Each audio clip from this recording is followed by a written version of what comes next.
Hello friends, कैसे आप सब अच्छे होंगे। तो देखिए अपना क्वेश्चन। इसमें जो फर्स्ट क्वेश्चन हमें दे रखा है, इसमें क्या दे रखा है इसने इसने कहा कि if s equal to 1 1 0 2 1 3 is a subset of r cube, then which one of the following vector r cube is not in linear span of s। इनमें से कौन सा जो ऑप्शन दे रखे हैं, इनमें से कौन सा लीनियर स्पेन सेट नहीं है इसका, is not linear span of S. देखिए अब अगर मैं बात करूँ सिंपल से, लीनियर स्पेन ऑफ एस क्या हो जाएगा कि जो मान लिया इसने u1 और u2 दो वेक्टर दे रखे हैं, ये क्या हो जाएगी जो लीनियर स्पेन, वो क्या होगा इसके, अगर मैं क्या करूँ इसकी दो दो आर्बिट्रेरी कांस्टेंट से मल्टीप्लाई करके इन दोनों वेक्टर्स को और उनका लीनियर सम कर दो, तो अगर इस कंडीशन को होल्ड कर रहा है मेरा, तो फिर क्या हो जाएगा, वो लीनियर स्पेनिंग सेट हो रही है। ये कह रहा है कि लीनियर स्पेनिंग सेट ना है, नहीं है। तो ना नहीं है तो मैं क्या करूंगा, एक एक ऑप्शन उठा के रखूंगा। तो मैंने बस जस्ट टैली के लिए मैंने उठा लिया third option, A B C. तो यही है, इसको मैं लीनियर स्पेन ऑफ एस कब बोलूंगी, अगर मेरा ये क्या होगा कि अल्फा इंटू 1 1 0 इसका मल्टीपल बीटा इंटू 2 1 3। अगर मैं इसको इस तरीके से लिख पाती हूँ तो इसको लीनियर स्पेन बोलूंगी। अब देखते हैं इसको हमें क्या कर सकती हूँ। तो लीनियर स्पेनिंग सेट की बात आ रही है, तो सबसे पहले तो वही हो गया कि यहाँ से 1 2 3, तो क्या हो जाएगा, अगर मैं बात करूँ तो अल्फा प्लस 2 बीटा, टपल की फॉर्म में लिख लेंगे, अल्फा प्लस बीटा, नेक्स्ट क्या हो जाएगा 3 बीटा। ठीक है, तो इन कंपेयर कर देते हैं। तो कंपेयर किया तो क्या हो जाएगा, alpha plus 2 beta equal to 1, left और राइट दोनों कंपेयर किया। फिर क्या किया, alpha plus beta equal to 2 और 3 बीटा इक्वल टू 3। तो क्या हो जाएगा, तो बीटा की वैल्यू तो कितनी आ गई, 1 आ गई। यहाँ से जब मैंने सोल्व की, देखिए गाइस मैं सीधा कर रही हूँ, बीटा की वैल्यू 1 आ गई, तो यहाँ से अल्फा की वैल्यू कितनी आ जाएगी, अल्फा की वैल्यू भी 1 आ जाएगी क्योंकि बीटा की पुट करते हैं। तो यहाँ से अल्फा 1 बीटा 1।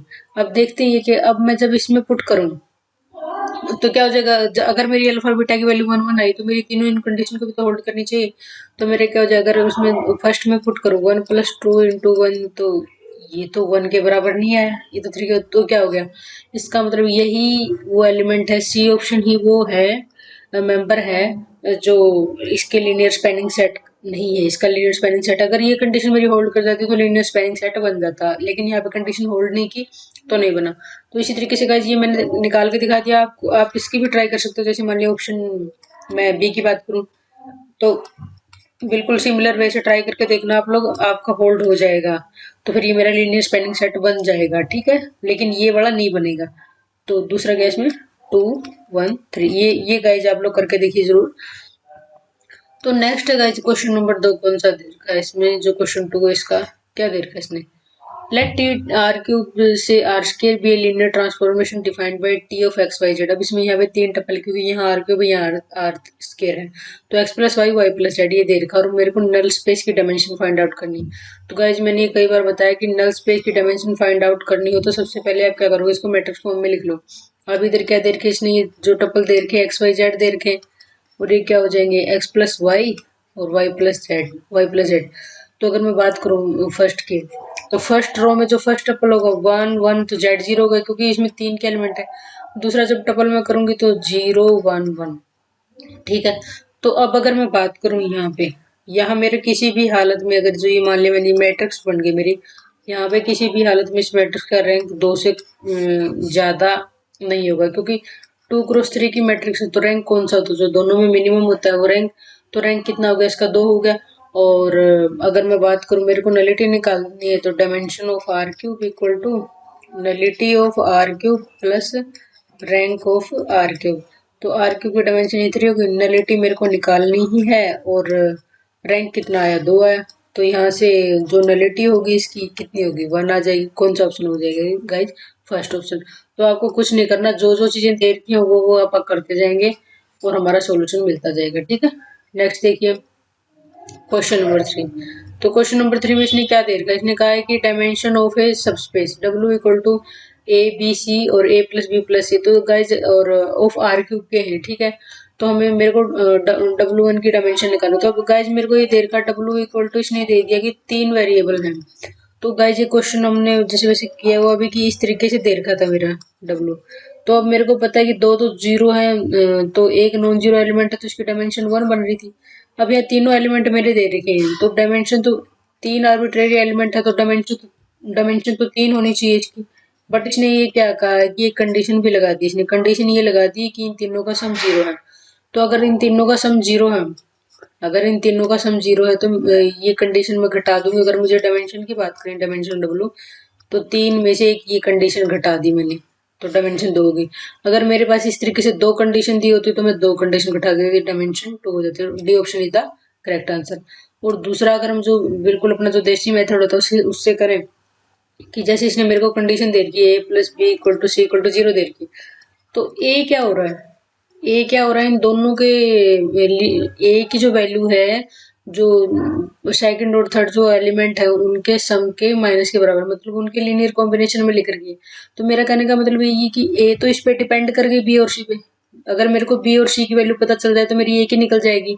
तो यहाँ पे ए तो डिपेंडेंट हो गया, ये दो इंडिपेंडेंट हो गया। तो इंडिपेंडेंट कितने बने मेरे पास, इंडिपेंडेंट कितने हैं मेरे पास, इंडिपेंडेंट एलिमेंट कितने, दो है। कौन कौन से, एक तो बी है और एक सी है।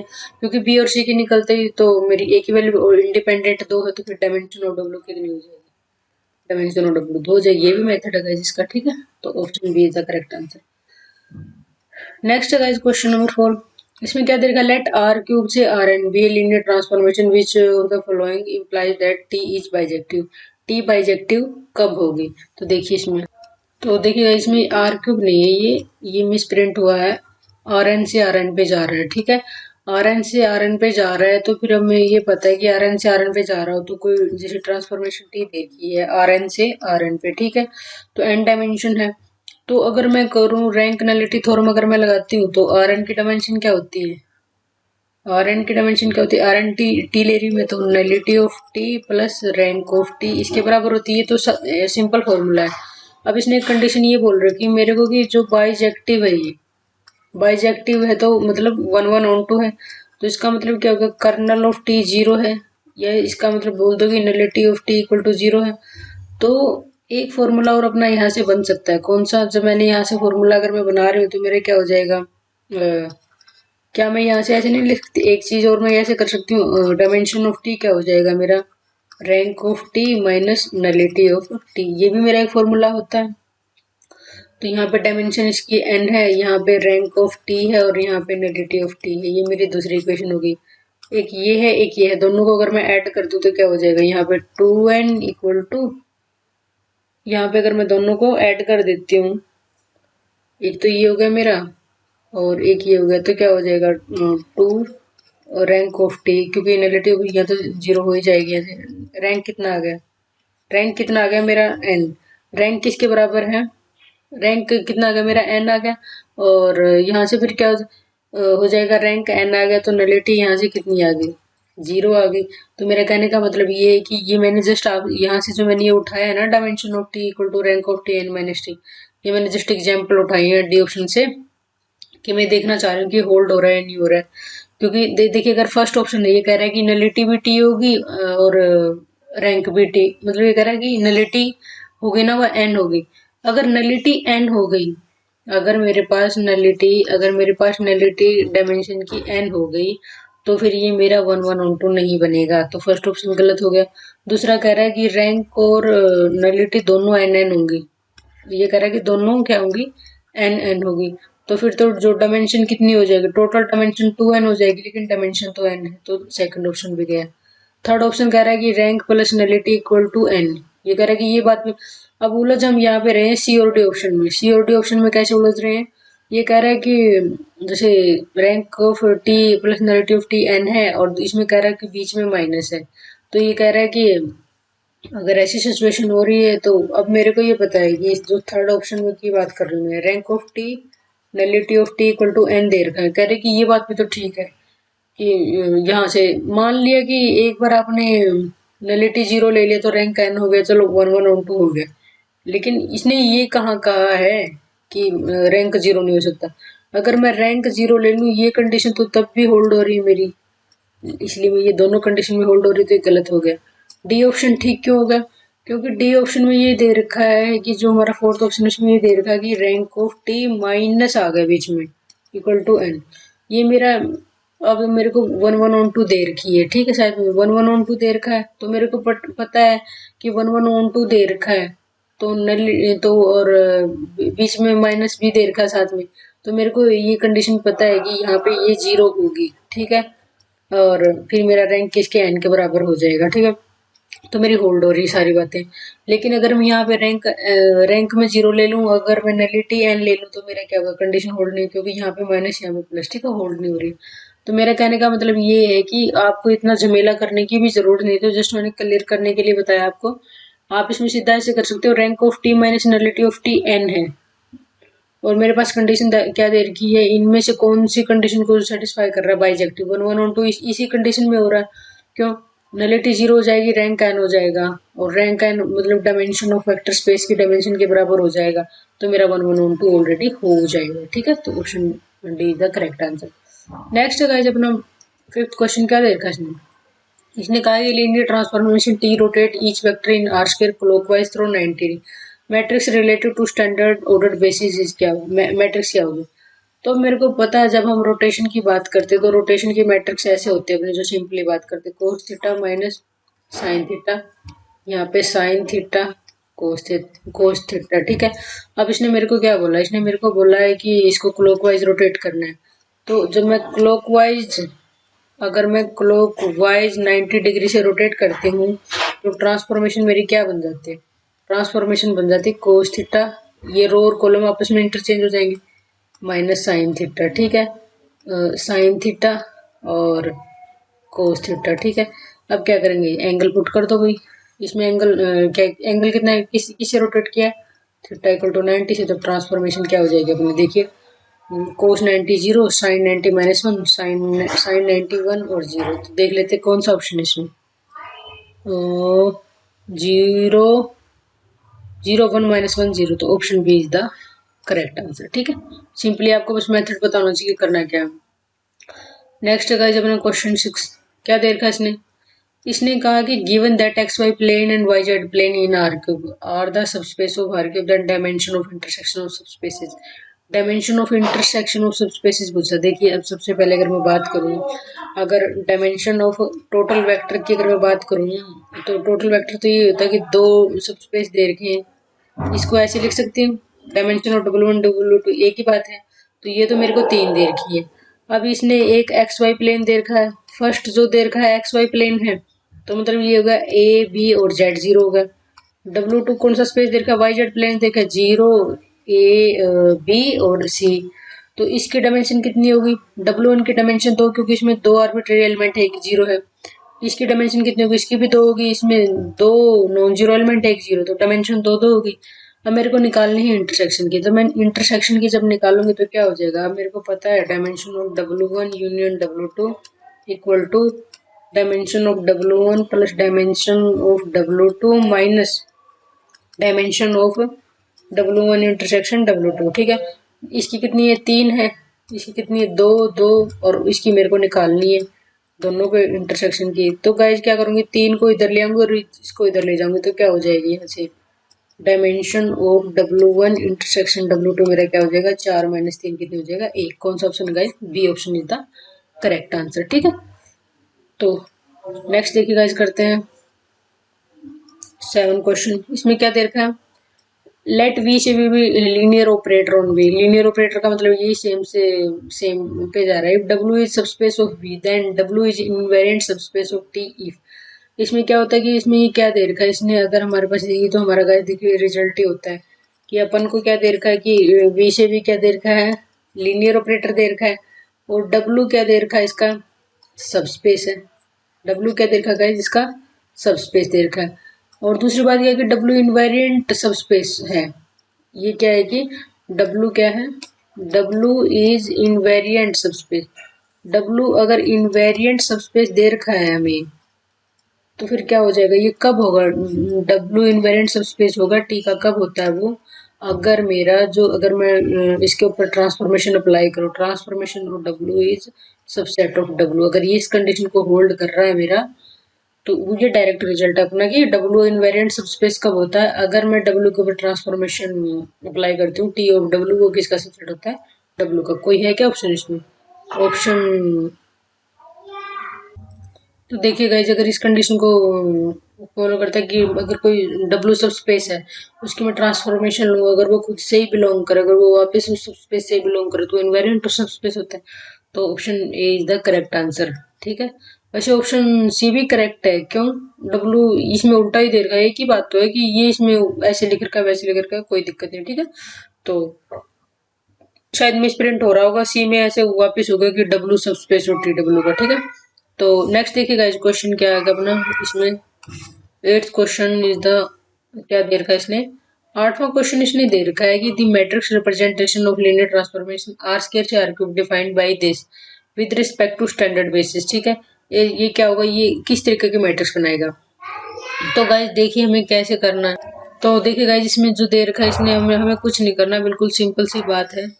कैसे करेंगे, जो हमें दे रखा है ना, इसने कैसे दिया, जो फर्स्ट है ट्रांसफॉर्मेशन दे रखा, फर्स्ट का फर्स्ट, जो फर्स्ट कॉलम दे रखा वो पहली रो में लिख लिया, दूसरा कॉलम दूसरी रो में लिख लिया, और थर्ड जो है इसमें थर्ड में लिख लिया। बस यही मेरी ट्रांसफॉर्मेशन होगी।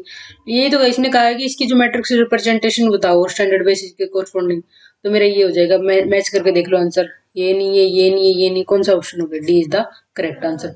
आपको क्या करना है, सिंपली जो मैट्रिक्स रिप्रेजेंटेशन पूछ रखा है आर स्क्वायर से आर क्यूब पे डिफाइन करना है। तो फिर क्या हो जाएगा, तो स्टैंडर्ड बेसिस के कोरस्पॉन्डिंग 3 - 1 2 4 5 - 6। ठीक है, तो इसमें कुछ नहीं करते हम, जो हमें ट्रांसफॉर्मेशन दी होती है उसको डायरेक्ट आप जैसे फर्स्ट फर्स्ट से फर्स्ट रो बनेगी, सेकंड एलिमेंट से सेकंड रो बनेगी, थर्ड एलिमेंट से, एलिमेंट इन द सेंस की वेक्टर स्पेस में तो वेक्टर होते हैं, थर्ड से अपना थर्ड वेक्टर बनेगा। तो डायरेक्ट आपको करना है जिस तरीके से। ठीक है, यही मेथड होता है। नेक्स्ट है 9 क्वेश्चन क्या दे रखा है इसने, 9th क्वेश्चन दे रखा है P3 is vector space of polynomial in x of degree 3 और लेस देन। ये कह रहे D of P x is the derivative of P x transformation P3 से P2। अब मेरे को 3-4 ऑप्शन देंगे, तो सबसे पहले तो मेरे को ये लिखना है कि जो ट्रांसफॉर्मेशन मेरे को दे रखी है वो दे रखी है P3 से P2। ठीक है, P3 P2 क्या है, पोलिनोमियल हमारी, ये 3 डिग्री की पोलिनोमियल है, ये 2 डिग्री की, ऐसे बोल रखा है इसने। तो और हमें जो ऑपरेशन अप्लाई करना है, इसने दिया है कि डी ऑफ पी एक्स, ये ऑपरेशन अप्लाई करना है। तो नेक्स्ट गाइज हमारे पास क्या हो जाएगा, और हमें इसके बाद हम निकालेंगे कि हमें मैट्रिक्स निकालेंगे इसकी। तो गाइज हमें ये पता है कि जो P3 है उसमें किस तरीके के होंगे, 1x x square x cube, यही होंगे ना, क्योंकि P3 जो पोलिनोमियल वही तो होती है 1 + x + x square + x cube. ठीक है, तो अब देखिए मेरी बात, इसमें क्या है, इसमें अब मैं इससे मैट्रिक्स बनाना चाह रही हूँ। तो मैट्रिक्स जब मैं इस फॉर्मेट में मैं अगर बनाऊंगी, मैट्रिक्स में अगर इस फॉर्मेट में बनाऊंगी मैं, देखिए कैसे। तो देखिए गाइस, इसमें हम करते होते कि मान लिया मैंने पी एक्स की जगह पे सबसे पहले मैंने 1 ही उठाया, क्योंकि ये एक एक करके उठाती रहूंगी, वैल्यू पुट करूंगी मैं। तो मैंने 1 लिया, यहाँ पे टी ऑफ 1 लिया, तो 1 × 1, बाकी क्या हो गई x × 0, x के इंटू 0, इस तरीके से मेरा हो जाएगा। ठीक है, तो फिर क्या हो जाएगा, ये तो क्या होता है अपना फर्स्ट रो फर्स्ट कॉलम हो गया। सॉरी गाइस, यहाँ पे गड़बड़ होगी, क्योंकि ऑपरेशन भी तो अप्लाई करना है मुझे। अब ये ऑपरेशन ये अप्लाई क्या करना है कि मेरे को डेरिवेटिव लेना है 1 का। 1 का डेरिवेटिव कितना होता है, 0। तो मेरा जो फर्स्ट होगा, जो फर्स्ट, तो मेरा कॉलम क्या हो जाएगा, पूरा ही 0 ही हो जाएगा, क्योंकि ये हो गया। अगर मैं पी एक्स की जगह पे मुझे 1 बाई 1 उठाऊंगा, पहले 1 उठाया फिर x उठाया, जब मैं इसको x को उठाऊंगी, डेरिवेटिव ऑफ x कितना हो जाएगा, 1। तो 1 × 1 तो हो जाएंगे, बाकी तो सारा कुछ 0 रहेगा, बाकी तो किसी का भी कोफिशिएंट नहीं आएगा मेरा। तो मैंने क्या कर लिया, यहाँ पे ये 1 हो जाएगा, 0 0। ठीक है, नेक्स्ट मैंने क्या, किसका एलिमेंट उठाया मैंने, यहाँ पे एक्स स्क्वायर उठाऊंगी, तो डेरिवेटिव ऑफ एक्स स्क्वायर क्या हो जाएगा, 2x। सिर्फ दो का कोफिशिएंट मेरा क्या होगा, सॉरी एक्स का कोफिशिएंट मेरा 2 होगा, बाकी सारे 0 होंगे। तो फिर ये हो गया। अब देखिए इसको मैं 1 मिनट करके दिखाती हूँ आपको। ये तो मैंने लिया T(1), ये T(2), T(3), सॉरी जब गड़बड़ होती तो ऐसे ही होती है, T(1), T(x), T(x2), T(x3). ठीक है, ये मेरा हो गया। यहाँ पे जो निकल के आएंगे 1x और x² के कोफिशिएंट यहाँ पे आएंगे। तो अब आपको क्लियर होगा कि जब मैंने 1 लिया, इसका डेरिवेटिव 0 ही है, तो इसका डेरिवेटिव 0 ही, तो ये तो इसको तो अगर मैं लिखूंगी, इसको तो मैं ऐसे लिख सकती हूँ कि 0 × 1 + 0 × x, किसी का भी तो सारा ही 0 हो गया। दूसरा मैंने 1 लिया, डेरिवेटिव x का 1 आया, तो सिर्फ क्या है कि 1 का ही कोफिशिएंट 1 है, बाकी सबके जीरो है। फिर तीसरा मैंने टी एक्स स्क्वायर लिया, इसका डेरिवेटिव किया तो 2x आ गया। तो सिर्फ x का कोफिशिएंट, अब देखिए सिर्फ यहाँ पे x है और टी एक्स के कोरस्पॉन्डिंग है, तो सिर्फ इसका कोफिशिएंट 1 होगा, बाकी सारे जीरो होंगे। नेक्स्ट गाइस मैंने क्या लिया, अगर मैं एक्स क्यूब ले रही हूँ तो क्या हो जाएगा, डी ऑफ एक्स क्यूब क्या होता है मेरा 3x स्क्वायर। तो सिर्फ एक्स स्क्वायर का कोफिशिएंट 3 है, ये मैंने मैपिंग ली है, और ये एक्स स्क्वायर का कोफिशिएंट 3 है, बाकी सारे क्या हो जाएंगे जीरो। तो फिर अब ये मेरे पास जो मैट्रिक्स बन गई, अब क्या इसका मैं अगर रैंक बोलूँ, इसको अगर मैं ए मैट्रिक्स बोलूँ, इसका रैंक कितना हो गया, 3 हो गया। तो देखते हैं पहले इसमें ऑप्शन क्या दे रखा है, the polynomial 2x+1 is the kernel of D, kernel की तो बात, रैंक ऑफ डी इज 3। मेरा B option is the correct answer. मुझे कुछ देखना ही नहीं है क्या, कि भाई यही हो गया कि जो इसका रैंक हो, क्योंकि मैंने क्या किया, जो पॉलिनोमियल दे रखी है उसके ऊपर मैंने ये ऑपरेशन अप्लाई कर दिया, जो जो दे रखी मेरी जो डोमेन में है वही मैं उठाऊंगी ना, और मेरे को को डोमेन तक जाना है, तो 1x के इसके ऊपर टी अप्लाई कर दूंगी, और फिर मैं देख लेती हूँ कौन कौन से होते हैं। जिस इसमें 1 का कोफिशिएंट 1 है, 1 लिख दिया, यहाँ पे x का कोफिशिएंट 2 है, बाकी सारे जीरो होंगे, इसमें फिर x स्क्वायर का ये होगा, ठीक है। तो रैंक कितना आ गया मेरा, 3 आ गया। नेक्स्ट है गाइस अपना लास्ट वन क्वेश्चन, क्या दे रखा है, the null space of A is the solution set of equation is. Null space किसका सॉल्यूशन हो सकता है। अब नल स्पेस का मतलब ये है, null space in the sense के एम्प्टी है ना, null space in the sense की एम्प्टी, कि जीरो किसका सॉल्यूशन हो सकता है। तो जैसे मैं अगर बी ऑप्शन की बात करूं, अगर मैं बी ऑप्शन की बात करूं तो ये तो मेरा नॉन होमोजीनियस सॉल्यूशन है, तो इसका तो ट्रिवियल सॉल्यूशन नहीं होगा, क्योंकि जीरो तो इसको सेटिस्फाई नहीं करेगा, क्योंकि इधर जीरो मान लिया, इसका मान लिया मैंने ये जीरो इधर मेरा सेटिस्फाई कर गया, लेकिन इधर बी तो नॉन जीरो है मेरा, बी तो नॉन जीरो होता है क्योंकि इसकी नॉन होमोजेनियस की कंडीशन नहीं होती, ये भी हो गया, ठीक है। तो वो कौन सी कंडीशन होती है मेरी, वो मेरी कंडीशन होती है ए, ये होती है मेरी होमोजीनियस की, क्योंकि इसका ट्रिवियल सॉल्यूशन होता है, जीरो सॉल्यूशन होता है ना ट्रिवियल सॉल्यूशन, तो इसमें यहाँ पे अगर मैं वैल्यू जीरो कर रही हूँ तो यहाँ पे जीरो हो रहा है, होल्ड हो रहा है। अब सी ऑप्शन क्यों नहीं करेक्ट है, क्योंकि जीरो तो इसमें भी है। अब इसने बोला है कि A X greater than equal to zero, इससे आगे जाके इसका ग्रेटर देन 1 भी होगा, इसके आगे जाके इसका ग्रेटर देन 2 भी होगा, तो नॉन जीरो आते रहेंगे तो नहीं होगा, तो कौन सा ऑप्शन है, ए इज द करेक्ट आंसर। ठीक है गाइस, होप सो आप लोगों को समझ में आया होगा। मिलते हैं नेक्स्ट लेक्चर में, तब तक के लिए जय हिंद जय भारत।